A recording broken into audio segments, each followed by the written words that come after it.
Question இந்த question தான்ப்பா ரொம்ப யோசிக்கிற மாதிரி இருந்துச்சு. நீங்க வேற ஏதாவது டிஃபரண்ட் மெத்தட்லயே ஃபார்முலாலே போட்டு எனக்கு சொல்லுங்க சரியா?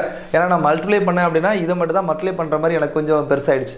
என்ன அப்படினா a sum of money become 13380 after 3 years, 20070 after 6 years, common interest the find the sum. என்ன அப்படினா எனக்கு sum கண்டுபிடிக்கிறது இல்ல, இன்ட்ரஸ்ட் ரேட்டே கொடுக்கல. இவன் 3 வருஷத்துக்கு 6 வருஷத்துக்கு இன்ட்ரஸ்ட் ரேட் கொடுத்திருந்தாங்கன்னா நான் பண்ணதுக்கு ஒரு வாய்ப்பு இருக்கு. சோ அதுவும் கொடுக்கல அப்படிங்கும்போது எனக்கு கொஞ்சம் இதாயிடுச்சு. ஓகேவா? அப்ப நான் என்ன பிளான் பண்ணேன் அப்படினா எனக்கு தெரியும் p into 1 plus r by 100 whole power n இதுதான் எனக்கு அமௌண்ட்க்குள்ள ஃபார்முலா இன் காம்பவுண்ட் இன்ட்ரஸ்ட். ஓகேவா? இத நான் எந்த மாதிரி எழுதுறேன் அப்படினா நான் ஒரு பெர்சன்டேஜ்ல ஒரு ஷார்ட்கட்டா போடுவோம். எப்படி போடுவோம்னா p into r by 100 இதானே r by 100 into r by 100 into r by 100 equal to 13380 அப்படினு வரும். அதாவது percentage ட்ரிக் பண்ணி பண்ணும்போது என்ன பண்ணுவோம்னா பிரின்சிபலை போட்டுட்டு அந்த இன்ட்ரஸ்ட் எத்தனை percentageோ அதை வந்து அப்படியே போட்டிங்க அப்படினா உங்களுக்கு என்ன வந்துரும் ஆன்சர் வந்துரும். இது வந்து நம்ம வந்து பண்ணதுதான். ஓகேவா? இதெல்லாம் percentageல நம்ம பண்ணுவோம். இல்ல வந்து காம்பவுண்ட் இன்ட்ரஸ்ட்ல இப்படி வரும்ங்கறத நான் ட்ரிக் சொல்லி கொடுத்திருக்கேன்.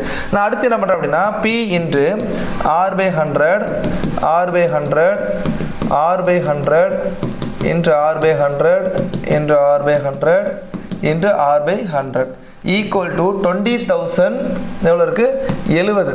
இந்த அமௌண்ட் எனக்கு கொடுத்திருக்காங்க. இப்போ என்னன்னா இத வந்து வேற எந்த மெத்தட்ல எடுக்கிற மாதிரி எனக்கு வரல. அப்ப நான் என்ன பண்ணிட்டேன் அப்படினா இந்த இத நான் சப்ஸ்டிட் பண்றப்பா இத வந்து கீழ p வந்துரும். கரெக்ட்டா? அப்ப என்னன்னா இந்த 3 இதுக்கு என்ன வந்துரும் அப்படினா which means p into இந்த 3 இதுக்கு சேர்த்து மொத்தமே என்ன வரும் 13380 by p அப்படி வந்துரும்.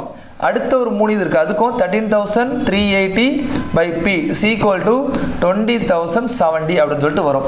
இந்த ஒரு p இந்த ஒரு p கட் ஆயிரும், இந்த p அங்க மேல போயிடும். சோ இப்போ இந்த ஒரு 0 இந்த 0 கூட கட் பண்ணிக்கலாம். இப்போ 13380 into 1338 divided by 20070 is equal to p அப்படிங்கிறது உங்களுக்கு கிடைக்கும். சோ இந்த இதெல்லாம் கொஞ்சம் பெருக்குற மாதிரி ஆயிடுச்சு. எவ்வளவு வருது அப்படிங்கறது பார்த்து கெஸ் பண்ணேன். பட் அதுல பண்ணும்போது எனக்கு ஆன்சர் d வந்துச்சு. ஓகேவா? கரெக்ட்டா பெருக்கி டிவைட் பண்ணும்போது 89 அப்படிங்கற லெட்டர் வந்த உடனே நான் ஸ்டாப் பண்ணிட்டேன். ஏனா ரெண்டு டிஜிட் பார்த்தா போதும். ஏனா 8 வந்த உடனே இந்த ரன் கிடையாதுங்கிறது முடிவாயி போச்சு. சோ இந்த ஆப்ஷன் BC தான். நான் B தான் மார்க் பண்ண போனேன். அதுக்கு செக் பண்ணலாம்ங்கறது அடுத்த லைனை பாக்கும்போது 8 சேஞ்ச் ஆச்சு.